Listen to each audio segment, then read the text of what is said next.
ఈ 18 మెట్లంటే ఏంటి, వాటి పేర్లేంటి, వాటి రహస్యాలేంటి, ఎందుకు ఏ గుడికి లేని విధంగా అయ్యప్ప స్వామివారి గుడికి మాత్రమే 18 మెట్లు ఉన్నాయి? స్వామివారు బాణం వేస్తే పడ్డ దేవాలయాలు అచ్చన్గోవిల్, ఆరింగావు, కుళత్తపడి, ఎరిమేలి అన్ని చోట కూడా కిందనే ఉంది.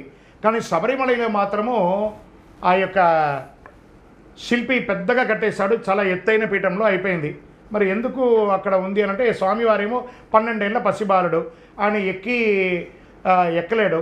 వెంటనే మగిషి అనే రాక్షసిని సంహరించిన కృతజ్ఞతాభావంతో ఒక 18 మంది దేవతలు ఒకరిపై ఒకరు మెట్ల వలె పరుండి ఆ యొక్క శ్రీచక్రపీఠానికి దారి కల్పిస్తారు. హే లోకరక్షక, అఖిలాండకోటి బ్రహ్మాండ నాయక, మీ చిట్టి చిన్నారి పాదాన్ని మాపై మోపి ఆ శ్రీచక్ర యోగపీఠాన్ని అధిష్ఠించండి ఆ దేవతలు కోరగా, స్వామివారు కూడా ఒక్కొక్క మెట్టు మెట్టు మెట్టు మెట్టు 18 మెట్టు అని ఒక్కొక్క మెట్టుగా ఎక్కి చిరునవ్వుతో శ్రీచక్రపీఠం దగ్గరికి వెళ్ళడానికి ప్రయత్నిస్తూ ఉండగా ఈ 18 మంది దేవతలు అడుగుతున్నారట, స్వామి లోకరక్షక, మీరు ఎక్కారు కాబట్టి ఇక మీదట ఎవరైనా ఈ శబరిమలకి వచ్చి మొక్కాలి అనుకుంటే మాపైనే కదా కాలు మోపాలి, మరి మీరును ఆ సామాన్య ప్రజలు ఒకటేనా?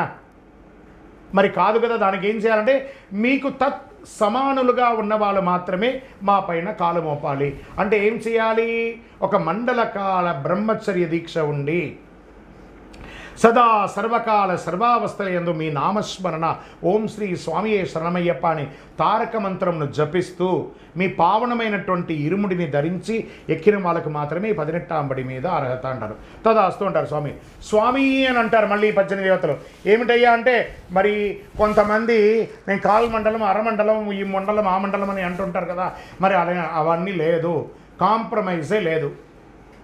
ఒక చిన్న పాప ఉంది అనుకుందాం, ఒక దీపం పెడదాం, ఆ దీపం దగ్గర వెలిగే దీపంలో ఆ పాప చేయి పెడితే కాలుతుందా కాలదా?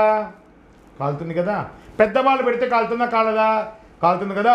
వృద్ధాప్యంలో ఉన్నారు కదా, వాళ్ళు పెడితే కాలుతుందా? అగ్నికి తారతమ్యాలు లేవు. అలాగే 18వ బడికి తారతమ్యాలు లేదు. సగం మాల, పావు మాల, ఒక మాల, 2 మాల ఈ వేసుకున్న వాళ్ళందరికీ అగ్ని, ఆ 18వ బడి అగ్ని దహించక మానదు.